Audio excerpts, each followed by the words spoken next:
Wasana. Le seul fait de prononcer le nom de Wasana provoque une sorte d'émotion.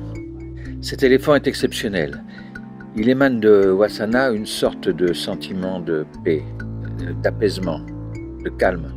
Lorsque j'ai rencontré Wasana pour la première fois, c'était il y a une dizaine d'années, j'ai ressenti quelque chose de très profond, une sorte d'appel très difficile à décrire. Elle semblait avoir quelque chose à me dire, à me communiquer. Je vais la voir très souvent, presque toutes les semaines, mais parfois il y a eu de grosses interruptions. Un jour, je suis retourné la voir alors que je ne l'avais pas vue depuis plus d'1 an. Je suis arrivé en voiture, avec des vitres fumées, personne ne pouvait me voir de l'extérieur. Nous avons traversé un terrain où se trouvaient plusieurs éléphants, dont Wasana, que je n'avais d'ailleurs pas reconnu. Elle s'est brusquement éloignée de son mahout et a couru vers la voiture. Et, avec le bout de sa trompe, elle a frappé doucement la vitre où je me trouvais.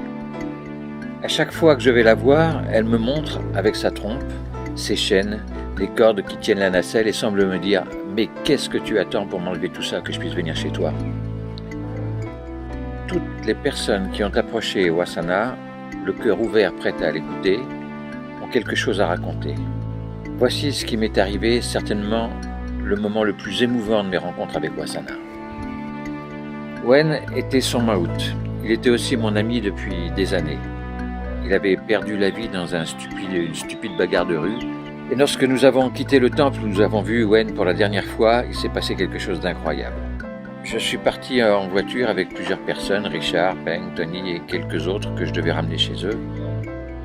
Nous avons pris la route qui longe le camp de Somnook, une route que j'avais déjà fait 1000 fois sinon plus. Sur cette route, jamais je n'avais vu d'éléphant. Et là, brusquement, j'ai vu la silhouette d'un éléphant que je connaissais bien et qui se dirigeait vers moi. Elle était magnifique. J'ai aussitôt stoppé la voiture et je suis allé à la rencontre de Wasana. Les gens qui étaient dans la voiture ont crié pour me dire de ne pas y aller. Voir un éléphant, c'est très dangereux. Et le mahout qui remplaçait Wen, c'est celui qu'avec mon fils Kenji, on appelle Tape-dur. Un petit gars sympa, mais qui passe son temps à taper sur les éléphants. Quand il m'a vu, il a demandé à l'éléphant d'aller plus vite. J'étais face à eux. Et Wasana s'est arrêtée à ma hauteur. Elle m'avait parfaitement reconnu. Et malgré le mahout qui lui demandait d'avancer, elle s'est collée contre moi avec de grosses larmes qui coulaient de ses yeux.